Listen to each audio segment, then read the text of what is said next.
Stranger things web series நீங்கள் பார்த்துருக்கீங்களா? இல்லையே, நான் பார்த்ததில்ல. ஆக்சுவலாக ரீசெண்டாக நான் ஸ்ட்ரேஞ்சர் திங் வெப் சீரிஸ் நெட்ஃப்ளிக்ஸில் பார்த்தேன். அதில் பார்த்தீங்கன்னா டஸ்டின் என்ட்ரஸ்னு ஒரு கேரக்டர் வரும். அவருக்கு ஜெனட்டிக் டிஸார்டர் இருக்கிறதா நான் கூகுளில் படித்தேன். என்ன ஜெனடிக் டிஸார்டர்? அதில் அவருக்கு சிசிடி ஜெனட்டிக் டிஸார்டர் இருக்கிறதா போட்டிருந்துச்சு.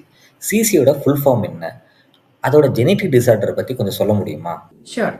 சிசிடியோடைய ஃபுல் ஃபார்ம் வந்து கிளீடோ கிரேனியல் டிஸ்பிளேசியா அப்படின்னு சொல்லுவோம். இது வந்து ஒரு ரேரான ஒரு ஜெனட்டிக் டிஸார்டர்.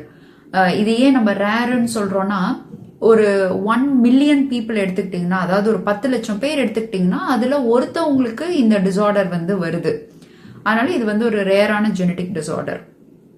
இது வந்து மேஜர்லி என்னென்ன பார்ட் எல்லாம் அஃபெக்ட் பண்ணுன்னு பாத்தீங்கன்னா பேர்லயே இருக்கு, கிளீடோ கிரேனியல் டிஸ்பிளேசியா. கிளீடோ அப்படின்னா கிளாவிக்கல், அதாவது காலர் போன். கிரேனியல் அப்படின்னா நம்மளோட மண்டை ஓடு, ஸ்கல். டிஸ்பிளேசியா அப்படின்னா abnormal growth of cells or abnormal development of bones. இதெல்லாமே வந்து நம்ம டிஸ்பிளேசியா இந்த கான்டெக்ட்ல நம்ம போன் வந்து அப்நார்மலா வளருது, இல்ல வந்து அது ப்ராப்பரா மெயின்டைன் ஆகாம இருக்கிறது, அண்டர் டெவலப்டாவோ இல்ல வந்து கம்ப்ளீட்டாவே அதோடைய வளர்ச்சியில வந்து சில பிரச்சனைகள் இருக்கு அப்படின்றத தான் இது குறிக்குது. ஸோ இந்த டிசார்டரால பாதிக்கப்படுறவங்களுக்கு இந்த காலர் போன் வந்து அண்டர் டெவலப்டாவோ இல்ல சுத்தமா வளராமையோ இருக்கிறத நம்மளால பார்க்க முடியுது. அது போக நம்மளுடைய மண்டை ஓடு இருக்கு இல்லையா, அதுல வந்து சில சூச்சர்ஸ் சொல்லுவோம். அதாவது இப்ப நம்ம பிறக்கும் போது பர்த் கனல் வழியா வரும்போது அங்க வந்து ஒரு பிளெக்சிபிலிட்டி தேவைப்படும். அதனால நேச்சராவே வந்து நம்மளுடைய ஸ்கல்லு வந்து ஃபுல்லா க்ளோஸ் ஆகாம தான் இருக்கும். அதனாலதான் சில இந்த குழந்தைங்களுக்குலாம் இந்த இடத்துல பாத்தீங்கன்னா வந்து இந்த இடம் கொஞ்சம் ஓப்பனா இருக்கிற மாதிரி இருக்கும். இதை வந்து நம்ம ஃபோண்டனல்னு சொல்லுவோம். இது ஓப்பனா இருக்கிறதுக்கு காரணம் வந்து அந்த ஸ்கல் வந்து ஃபுல்லா க்ளோஸ் ஆகாம, மீன்ஸ் ஃபுல்லா க்ளோஸ் ஆயிருக்காது. இது வந்து நம்ம கொஞ்சம் வளர வளர ஒரு வயசு கிட்ட எல்லாம் வரும்போது இது வந்து க்ளோஸ் ஆக ஆரம்பிக்கும். பட் இந்த டிசார்டரால பாதிக்கப்படுறவங்களுக்கு இந்த சுவிட்சஸ் வந்து க்ளோஸ் ஆகிறதுக்கு ரொம்ப லேட் ஆகும். ஸோ இதுதான் இந்த டிசார்டரோடைய ஒரு பிரைமரி கேரக்டரிஸ்டிக்ஸ் அப்படின்னு நம்ம பார்க்குறோம். பட் இது மட்டும் கிடையாது. இந்த டிசார்டரால பாதிக்கப்படுறவங்களுக்கு இன்னும் வேற சில ஃபீனோடைபிக் ஃபீச்சர்ஸ்லாம் வந்து வருது. சில ஃபீச்சர்ஸ் என்னென்ன அப்படின்னு பார்த்தீங்கன்னா ஃப்ராண்டல் பாசிங், ஹைப்பர்டீலோரிசம், மைக்ரோக்னாத்தியா, அதுக்கப்புறம் வந்து பிரக்கிகெஃபாலி, பிரக்கிடாக்டலி, நாக் நீஸ், இந்த மாதிரி சில போன் ரிலேட்டடான பிரச்சனைகளை நம்மளால பார்க்க முடியுது. அது போக முதுகுடைய தண்டு வந்து கொஞ்சம் வளைஞ்ச மாதிரி, அந்த ஸ்பைனல் கார்டு வந்து கொஞ்சம் வளைஞ்ச மாதிரி, இதை வந்து நம்ம ஸ்கோலியோசிஸ் அப்படின்னு சொல்லுவோம். இது எல்லாம் போக நிறைய டென்டல் இஷ்யூஸ் வந்து இந்த குழந்தைங்களுக்கு இருக்கும். என்ன மாதிரி அப்படின்னு பாத்தீங்கன்னா, இப்ப நம்ம வந்து நமக்கு பல்லு வரும்போது பேபி டீத்ன்னு சொல்லுவோம். அந்த பேபி டீத் வந்து கொஞ்ச நாள் கழிச்சு அது வந்து கொட்டிடும், திரும்ப நமக்கு வந்து புது பல்லு வந்து வரும். ஆனா இவங்களுக்கு இந்த பேபி டீத் வந்து கொட்டுறதே ரொம்ப லேட் ஆகி தான் கொட்டும். அதே மாதிரி புது டீத் வந்து வளர்றதுக்கும் ரொம்ப லேட் ஆகும். அதுக்கப்புறம் இவங்களுக்கு வந்து இப்ப நமக்கு 32 பல்லு தான் இருக்கணும் அப்படின்னா இவங்களுக்கு வந்து எக்ஸ்ட்ராவா டீத் இருக்கும். இதை நாங்க வந்து சூப்பர் நியூமரரி டீத் அப்படின்னு சொல்லுவோம். 34, 35 பல்லு, இந்த மாதிரி அடிஷ்னலா நிறைய பல்லு இருக்கிறது. இந்த கேரக்டரிஸ்டிக் ஃபீச்சர்ஸ் எல்லாத்தையுமே இந்த டிசார்டருக்கு நம்ம வந்து பொருந்தக்கூடிய கேரக்டரிஸ்டிக் ஃபீச்சர்ஸா பாக்குறோம்.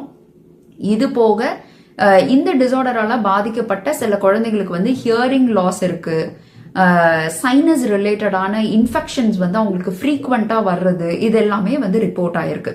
பட் இது வந்து எல்லாமே இப்ப நான் சொன்ன எல்லா ஃபீச்சர்ஸும் எல்லாருக்குமே இருக்கணும் அப்படின்னு அவசியம் கிடையாது. பட் ஸ்டாண்டர்டா இந்த சூச்சர்ஸ் வந்து க்ளோஸ் ஆகுறது, அதுக்கப்புறம் இந்த காலர் போன் வந்து அண்டர் டெவலப்டாவோ இல்ல டெவலப் ஆகாமையோ இருக்கிறது, அப்புறம் இந்த பல்லு ரிலேட்டடான டென்டல் ரிலேட்டடான இஷ்யூஸ் வர்றது, அப்புறம் வந்து ஷார்ட் ஸ்டேச்சர், ஏன்னா இந்த போன் வளர்ச்சியில பிரச்சனை இருக்கிறதுனால இவங்களுடைய ஹைட் வந்து ஏஜ் அப்ரோப்ரியேட்டா இருக்காது. ஸோ இவங்க வந்து ஷார்ட்டா இருப்பாங்க. ஸோ இந்த மாதிரியான ஃபீச்சர்ஸ் வந்து ஸ்டாண்டர்டா எல்லாருக்குமே, இந்த டிசார்டரால பாதிக்கப்படுறவங்க எல்லார்கிட்டயுமே இதை நம்மளால பார்க்க முடியுது. இது என்ன காரணத்தினால இது ஏற்படுது? இந்த டிசார்டர் வர்றதுக்கான காரணம் வந்து RUNX2 அப்படின்ற ஒரு ஜீன்ல ஏற்படக்கூடிய மியூட்டேஷன் தான். அந்த மியூட்டேஷனால தான் இந்த மாதிரியான டிசார்டர் வந்து வருது. இந்த மியூட்டேஷன் வரதுனால இந்த டிசார்டர் ஏற்படுதுன்னு சொல்கிறீங்க. எப்படி இந்த மியூட்டேஷன் பல்லோட வளர்ச்சி, போனோட வளர்ச்சிக்கு குறைபாடை ஏற்படுத்துது?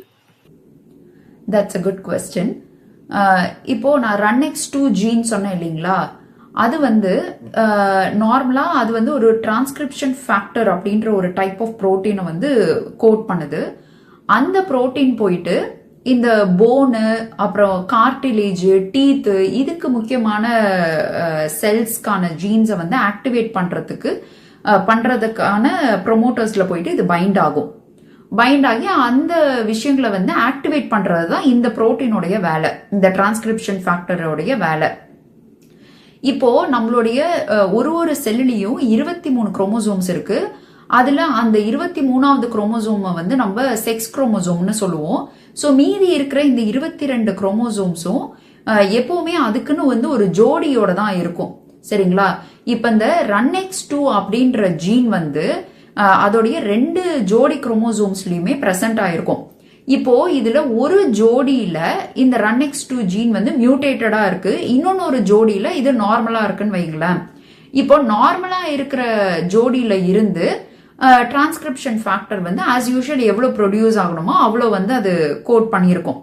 ஆனா இந்த மியூட்டேட் ஆன ஜோடியில இருந்து அவ்வளோ புரோட்டீன் வந்து அது ப்ரொடியூஸ் பண்ணியிருக்காது. அவ்வளோ, அதாவது தேவையான அளவுக்கு அது டிரான்ஸ்கிரிப்ஷன் ஃபேக்டரை வந்து அது ப்ரொடியூஸ் பண்ணியிருக்காது.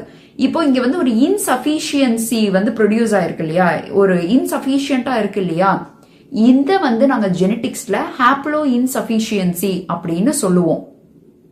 சோ இந்த இடத்துல வந்து டிரான்ஸ்கிரிப்ஷன் ஃபேக்டர் தேவைக்கு கம்மியா இருக்கு.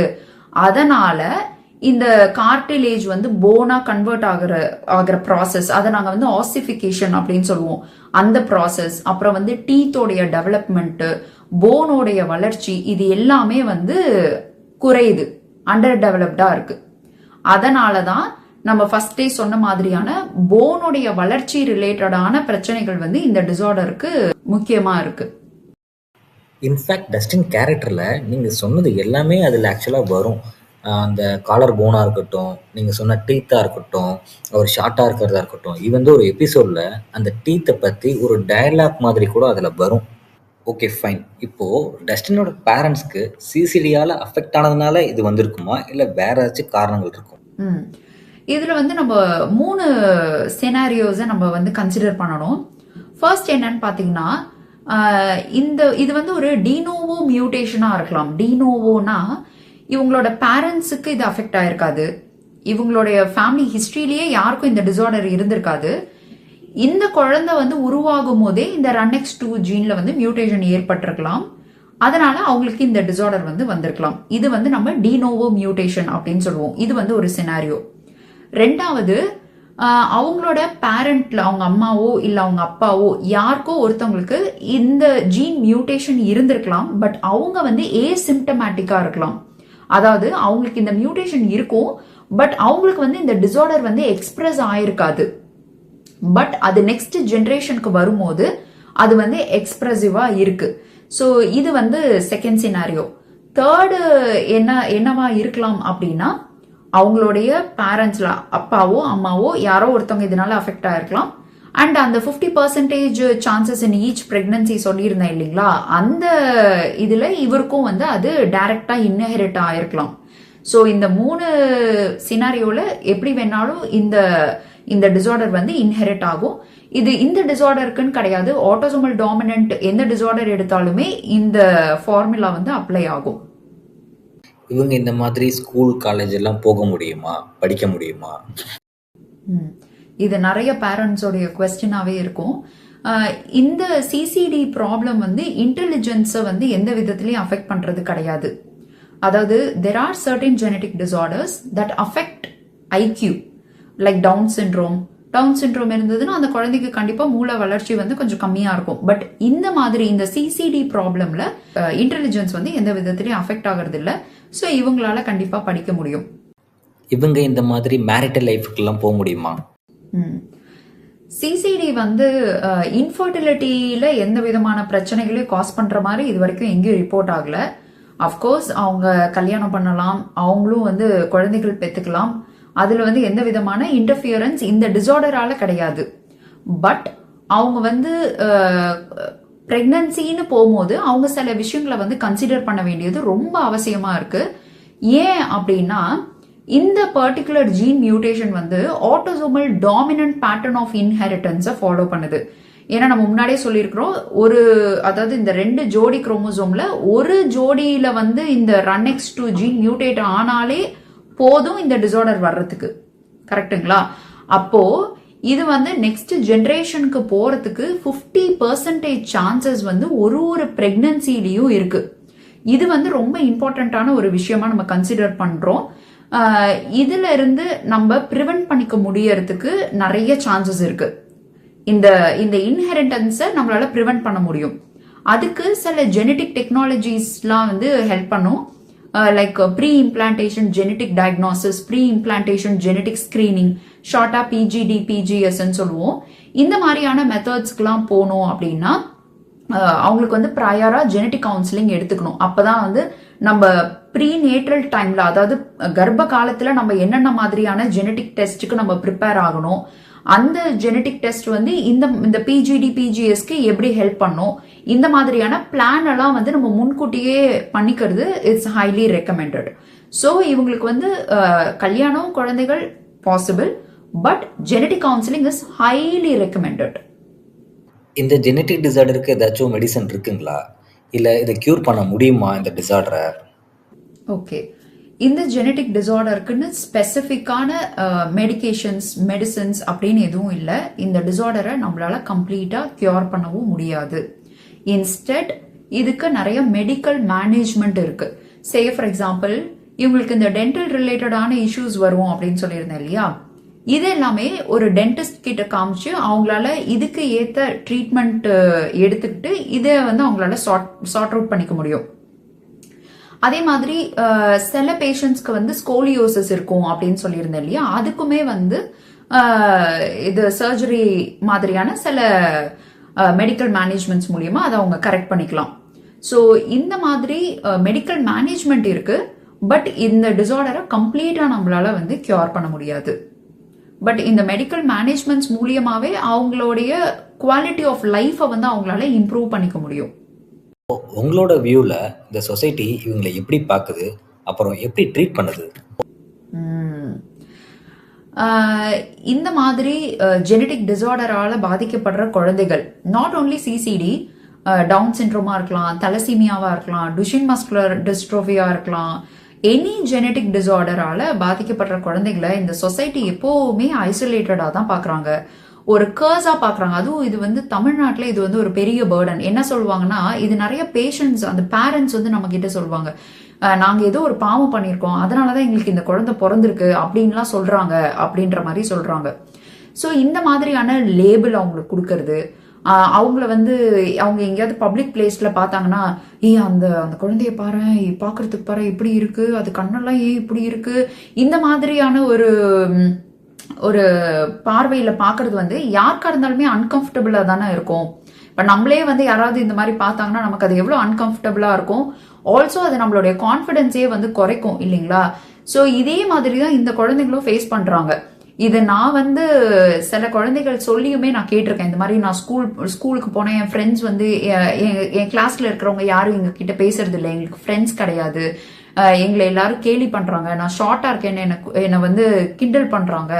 அவங்களுக்கு சில ஃபீனோடைபிக்கல் ஃபீச்சர்ஸ்லாம் வந்து இருக்கும் அந்த டிசார்டருக்கு ஏத்த மாதிரி, அதெல்லாம் வச்சு அவங்கள வந்து கிண்டல் பண்றது, இப்படிதான் இந்த சொசைட்டி வந்து பாக்குது. இதெல்லாம் நம்ம வந்து மாத்தணும் அப்படின்னா இந்த மாதிரியான ஜெனட்டிக் டிசார்டர்ஸ்க்கு பின்னாடி என்ன சயின்ஸ் இருக்கு, அவங்களுக்கு ஏன் அந்த மாதிரியான பிரசன்டேஷன் இருக்கு அப்படின்ற பத்தின சயின்ஸ், அந்த சயின்டிபிக், அது என்ன சொல்லலாம், ஒரு எஜுகேஷனல் அவேர்னஸ் வரும்போது இது எல்லாமே வந்து ஆட்டோமேட்டிக்கலா வந்து நார்மலைஸ் ஆகும் அப்படின்றது வந்து என்னுடைய பெர்ஸ்பெக்டிவ். ஸோ அந்த காரணத்துக்காக தான் நம்ம இந்த மாதிரி ஜெனட்டிக் டிசார்டர்ஸ், ஜெனட்டிக்ஸை பத்தி நம்ம நிறைய வீடியோஸ் பண்ணிட்டு இருக்கிறோம். Okay, fine. ஆக்சுவலாக இதெல்லாம் நீங்கள் சொன்னதுக்கப்புறம் எனக்கு ஒரு விஷயம் ஞாபகத்துக்கு வருது. இதை பற்றி நான் கூகுளில் படிக்கும்போது ஸ்ட்ரேஞ்சர் திங்ஸ் வெப் சீரிஸோட ரைட்டர்ஸ் இருக்காங்க பார்த்தீங்களா, டஃபர் பிரதர்ஸ். அவங்க வந்து டஸ்டினோட டிஸார்டரை பற்றி தெரிஞ்சதுக்கு அப்புறம் அந்த கேரக்டரில் இவருக்காக அதை விட்டு பர்மிஷனோட ஸ்பெசிஃபிக்காகவே இதை இன்க்ளூட் பண்ணியிருக்கிறாங்க. அதுக்குன்னு மெனக்கெட்டு இருக்கிறாங்க. எதுக்கு அப்படின்னா அவேர்னஸ்க்காகவும் ரியலிஸ்டிக்காக வரணுன்றதுக்காக. ஆக்சுவலாக இதெல்லாம் பார்க்கும்போது என்ன அப்படின்னா, இந்த மாதிரி டிஸார்டர் இருக்குதுன்னு நிறைய பேத்துக்கு தெரியல. டஸ்டின் வந்து அவருக்கு இருக்கிறத வந்து ஒரு தாழ்வு மனப்பான்மையை எடுத்துக்கல. இது ஒரு மேஜர் டிஸார்டராக பார்க்காம இதை அவர் ப்ளஸ்ஸாக தான் எடுத்துக்கிட்டாரு. தன்னோட ஆப்பர்ச்சுனிட்டியாக தான் எடுத்துக்கிட்டாரு. ஸோ அதனால தான் இதை அவரால் ஃப்ரேம் பண்ண முடிஞ்சிச்சு. இன்னைக்கு பார்த்தீங்க அப்படின்னா அவர் வந்து மில்லியன்ஸில் பே வாங்குறாரு. இன்னைக்கு அவரோட வயசு பார்த்துக்கிட்டிங்க அப்படின்னா 23 தான். இந்த சீரிஸ் ஸ்டார்ட் பண்ணும்போது அவரோட வயசு வெறும் 12 தான். ஸோ இதிலிருந்து எனக்கு என்ன தெரியுது அப்படின்னா, இந்த சொசைட்டியில் நீங்கள் சொன்ன மெசேஜ் வந்து எல்லாத்துக்கும் ஒரு விழிப்புணர்வாக இருக்கும்னு நான் நம்புகிறேன். ஸோ டஸ்டின் வந்து ஒரு மிகப்பெரிய இன்ஸ்பிரேஷனாக இருந்திருக்காரு இந்த மாதிரி இருக்கிறவங்களுக்கு. அதே மாதிரி இந்த சொசைட்டியும் இதை பாசிட்டிவாக பார்க்கணும். இதனால வந்து நிறைய அவேர்னஸ் வரும் அப்படின்றத நான் நம்புகிறேன். So thank you. Thank you so much. அந்த வேர்ட்ஸ் வந்து ரொம்ப கரெக்டான வேர்ட்ஸ். இன்ஃபேக்ட் நம்ம ஒரு சொசைட்டிக்கு நம்ம ஒரு கண்ட்ரிபியூஷனா வந்து இந்த குழந்தைங்களை வந்து நம்ம அக்செப்ட் பண்ணிக்கணும், நம்ம ஜென்ரலா பார்க்கணும். அதுவே அவங்களுக்கு ஒரு பெரிய மோட்டிவேஷன். அஃப்கோர்ஸ் டஸ்டினுமே வந்து இப்ப நீங்க சொல்றத வச்சு கேட்கும் போது டெஃபினெட்லி அவருமே இந்த மாதிரியான புல்லிங், கிண்டல் பண்றது இது எல்லாத்தையுமே அவருமே கிராஸ் பண்ணி வந்திருப்பாங்க. அது மூலியமா அவங்களுக்கு நிறைய மோட்டிவேஷன் கிடைச்சிருக்கும். அண்ட் அஃப்கோர்ஸ் அந்த டேரக்டர்ஸை வந்து நம்ம கிரேட்டா வந்து அப்ரிஷியேட் பண்ணணும். அவங்களுடைய அந்த அக்செப்டன்ஸ் வந்து இன்னைக்கு இந்த டிசார்டர்னு கிடையாது, ஜென்ரலாவே ஜெனட்டிக் டிசார்டர்ஸ்க்கு மேல வந்து ஒரு லைம் லைட்டை வந்து த்ரோ பண்ணிருக்கு. இது மூலியமா இன்னும் நிறைய பேருக்கு அவேர்னஸ் வரும். இது பார்த்து இன்னும் நிறைய குழந்தைகள் வந்து தாழ்வு மனப்பான்மையை விட்டுட்டு இன்னும் அச்சீவ் பண்றதுக்கு வந்து வருவாங்க. அதுக்கு வந்து டஸ்டினுடைய இந்த ஜேர்னி வந்து ஒரு முன்னுதாரணமா இருக்கும் அப்படின்னு நான் நம்புறேன். இந்த இன்ஃபர்மேஷன் உங்க எல்லாருக்குமே பயனுள்ளதா இருக்கும்னு நாங்க நம்புறோம். இன்கேஸ் இது உங்களுக்கு புது இன்ஃபர்மேஷனா இருந்தது அப்படின்னா மறக்காம லைக் பண்ணுங்க. இந்த இன்ஃபர்மேஷன் நிறைய பேருக்கு போய் சேரணும் அப்படின்னு நினைச்சீங்கனாலும் லைக் பண்ணுங்க, காமெண்ட் பண்ணுங்க. உங்களுக்கு ஜெனட்டிக்ஸ் பத்தி நிறைய தெரிஞ்சுக்கணும்னா என்ன ஃபாலோ பண்ணுங்க. நான் Arudra, I am a geneticist.